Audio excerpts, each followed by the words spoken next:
안녕하세요, 세나입니다. 오늘은 제가 왜 좋아하는 일로 돈을 벌고 있었는데도 결국 퇴사를 하게 되었는지 말을 해보려고 합니다.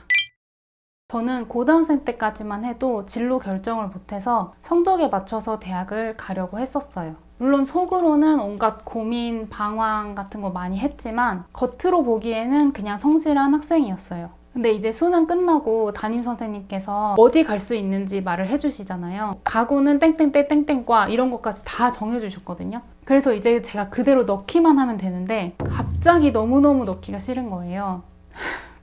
내가 이제 이걸 넣는 순간 그 선택이 아까워서라도 주어진 대로 살 텐데 그렇게 살면 설령 잘 풀린다고 하더라도 행복하지 않을 것 같다. 그런 생각이 든 거죠. 그래서 결국 정시 지원하는 날 학교를 안 갔어요. 갑자기 심하게 삐뚤어진 학생이 된 거죠. 그리고 이제 저 스스로도 속여왔던 제가 정말로 하고 싶었던 일에 도전을 하게 됐습니다.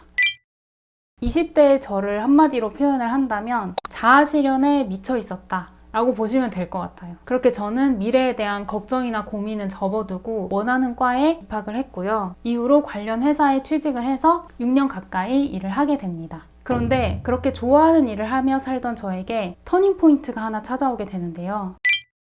당시 제가 한 감독님 밑에서 일을 하고 있었는데요. 그 감독님이 일을 너무 즐겁게 하시는 거예요. 뭐 이런 말이 이상할 수 있긴 하지만 근데 어쨌든 여긴 회사니까 회사에서 만들고자 하는 거를 구현시켜 주는 게 저희의 역할이잖아요. 근데 저는 나중에 내 거 하면 진짜 재밌고 즐겁겠지? 그때 가면 진짜 행복하겠지? 라는 마음으로 버틴 거지 사실 지금 별로 즐겁지는 않았거든요. 제가 좋아서 하는 일이긴 하지만 기획을 하고 스토리를 짜고 이런 과정이 항상 힘들었어요.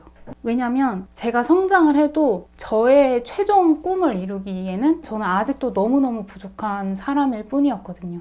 근데 문득 그런 생각이 드는 거예요. 그럼 나는 대체 언제 행복해질 수 있는 거지? 만약에 꿈을 이루지 못한다면 평생 행복해질 수 없는 건가? 제가 아마 30을 넘겨서 더 그런 것 같기도 해요. 이제 저에 대해서 제가 어느 정도 할 수 있는 사람인지도 좀 알게 되고 그런 것도 영향이 있었을 것 같아요. 근데 그때 처음으로 아니 그러고 싶지 않은데? 라는 생각을 하게 됩니다. 설령 내가 꿈을 이루지 못하더라도 행복해지고 싶다. 일과 관계없이 지금 행복해지고 싶다라는 생각을 부끄럽지만 처음으로 했었어요. 인생의 한 지점을 위해서 내가 지금을 희생하는 게 아니라 오늘 하루 나에게 좋은 경험을 선물하고 그곳에서 삶의 의미를 찾는 사람이 되고 싶다. 이런 생각을 하게 됐습니다.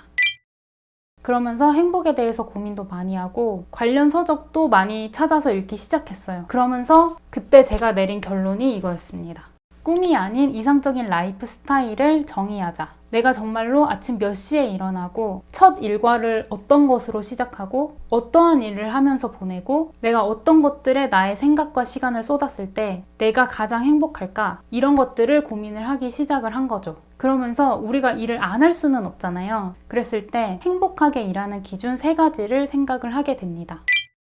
첫 번째, 과정이 행복한 일을 하자. 다르게 이야기하면 내가 몰입을 할 때 즐거운 일을 하자라는 거였고요. 두 번째, 자기 효능감이 느껴지는 일을 하자. 그리고 세 번째, 시간적 자유에 가까워질 수 있는 일을 하자. 이렇게 3가지였는데요. 제가 지금 하고 있는 일에 대입을 해보니까 하나도 충족이 되고 있지가 않더라고요. 일단 첫 번째로 저는 미래의 행복을 위해서 일을 하고 있었고요. 그다음에 두 번째, 사람들이 저를 아무리 칭찬을 해줘도 제 스스로의 기준이 너무나도 높았기 때문에 자기 효능감을 느끼지 못했고요. 그리고 세 번째로 앞으로 10년을 더 한다고 해도 시간적 자유에 가까워질 수 없는 일이었어요. 그래서 퇴사를 결심하게 되었습니다. 저는 지금 퇴사를 한 상태이고요. 이제 새로운 꿈을 위해서 어쩌다 보니 카메라 앞에서 이렇게 영상을 찍고 있습니다. 사실 회사를 다니면서도 제가 다양한 사이드 프로젝트를 진행을 했었어요. 근데 이제 다 망했고 다 실패를 했고 나는 그 일을 하면서는 못한다. 그래서 나와서 다시 여러 가지 일에 현재 도전 중인 상태입니다. 그래서 다음 시간에는 제가 결국 어떤 과정을 거쳐서 어떤 새로운 직업을 선택하게 되었는지에 대해서 말씀드리겠습니다. 여기까지 봐주셔서 정말 감사드리고요. 혹시 저와 비슷한 고민을 가진 분들이 계시다면 이제 댓글을 남겨주시면 제가 하나하나 다 읽어보고 파워 F다운 응원의 댓글을 남기겠습니다. 그럼 다음 영상에서 뵙겠습니다. 안녕!